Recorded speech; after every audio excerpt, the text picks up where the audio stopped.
Welcome to my video, friends, and I'm going to cover African bullfrog, or more commonly known as Pixie frog, care. And this is really simple stuff. They don't need a whole lot. They're very hardy, very strong, resistant frogs. They can survive in really harsh climates. If you watch actual videos of wild African bullfrogs, they're pretty amazing. There's some pretty cool wild videos that you can watch of the mating slash breeding cycle, how they eat, just their overall just demeanor and how you would see them in the wild. But obviously you're going to be keeping a pet, and this is the easiest way I have found to keep African bullfrogs happy. So let's get started. So one of the first things you're going to want to do is get a pitcher or a bowl or something that you have around the house and fill it with warm water. The best way to gauge the temperature is your water obviously starts out cold when you first start this faucet. So go ahead and turn it on the hot side only and let the cold water start filling up the pitcher. And then by the time the cold water is done heating up, then the hot water will come in and it will make the water the perfect temperature for the Eco-Earth, which soaks up all of this water. I would fill up the pitcher all the way because the Eco-Earth does take quite a bit of water. Okay, so now that you got your water to the side ready to go, we'll go over the supplies. It's really not much. You're going to need to pick up I'll look at the size right here.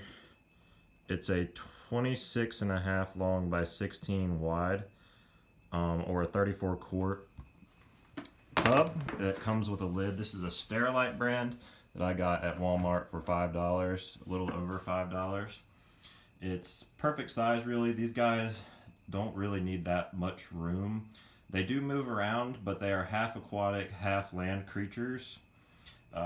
But I would say more land. It would depend on your frog too. Some frogs spend more time in the water than others. I've seen this with many other people's animals. But this is a good size, I say, for sure. It's going to seem like it's cramped, but it's really not, because you can count the water source as, part of their moving area. You're also going to need some Eco-Earth. I buy this by the brick. This is a 3-brick pack, about $10. You can pick this up at any pet store, really, or online. And this is the really important part, this is actually a dog food slash water bowl, but it's actually bacterial resistant, the material is, so I would recommend this. You can find this at your local private pet shop. It's about $7 or $8, and I don't know if this says how large it is. But if you want to see exactly what I have, this is the patent number and the model, so you can look that up. You're also going to need some kind of log or cover for your frog to hide in, to give it somewhere nice to hide. And I think some natural foliage looks nice. This is obviously a fake plant, but this helps keep them feeling secure. And it also makes the enclosure look nice. The only con to this enclosure is you can't really see through it that much because it is plastic, but it is very cheap way to keep the African bullfrogs. But I also think it's the healthiest way to keep them because this holds in the humidity, which they really, really need. They need an accurate heat and accurate humidity. This is absolutely perfect for that. So, and you're also going to want to drill holes in your bin. So I've got a drill right here. You can use whatever you need to. I'm personally like using the 1/4-inch drill bit to drill the holes.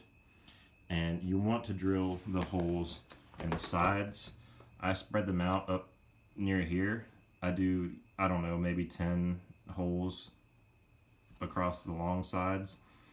You don't want to drill into the lid because that's what's going to hold in your humidity for your frogs. So that's basically all you have to do to drill the holes, and then this is all the supplies you need.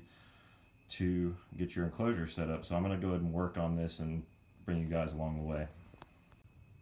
Now there's no perfect way to do this, but I like to put one brick in first because sometimes it is enough to cover. This should be enough, but if not, we'll just add more.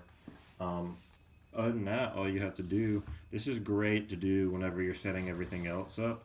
Just put a brick in here and then take your warm water and pour every bit of it in there, because you would be surprised at how much water this actually soaks up. It's crazy, but it really does take up a lot of water. So this thing will expand while that water's sitting in there. It'll soak it all up, and then you can break it apart. It'll grow probably another few inches, and you'll be able to spread it all around and get your enclosure set up.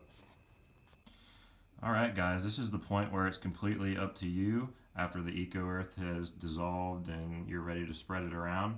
This is how I set it up. I've got my log over here that he can enter, the vine on top, and I've got the water bowl in the corner here with a Eco Earth ramp that I made a little bit higher on this side so he can access it. I might actually put a little bit more around the sides, but he'll be able to get inside of his little makeshift pond here and get out with ease. If you want to, you can add something inside of the water bowl for him to actually climb out of, but they usually can. Just leave him a little burrowing area in the front here, and what I like to do is mist the whole enclosure. This isn't really required because it will retain enough humidity with the lid on. Just like to give the frog and everything else a good misting. And all that's left to do is place the lid on, and these have little latches on the side so it closes up perfectly. And you might ask if he has enough room to get out from the water bowl. Yes, he does. It looks shallow from here, but there is about that much room for him to get out. So this is definitely a good solution. You can still see him, and all you have to do when you want to feed him is open it up, grab them, and feed them. And you can change their water bowl. It's super easy. Cleanup is really easy. You can carry this thing around. It doesn't get much better than that. So that's how you set up the enclosure. Easy, cheap, and easy to maintain. So we'll move on to food items next. Here's an example of what I feed to a lot of my reptiles that works great for African bullfrogs. I have larger ones. They're just outside in the shed. But these are dubia roaches, and these are little babies right now. But they get much larger and they make great food for your African bullfrog. You can feed them earthworms. You can feed them a mouse. It's probably good to feed them a mouse maybe once, maybe twice a month. No more than that. You don't want to feed them strictly mice, because that isn't the only thing that they eat in the wild. They eat insects and fish and birds and mice and other creatures too.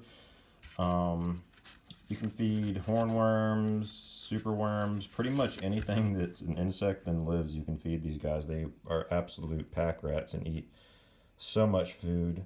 I'll show you some more examples online of some other foods you can feed them. But dubia roaches are great. These are small ones. They can eat these, of course, but I have bigger ones as well. Okay, so I'm here at my computer. I just wanted to give you guys some extra cool facts and information about taking care of African bullfrogs, or more commonly known as pixie frogs.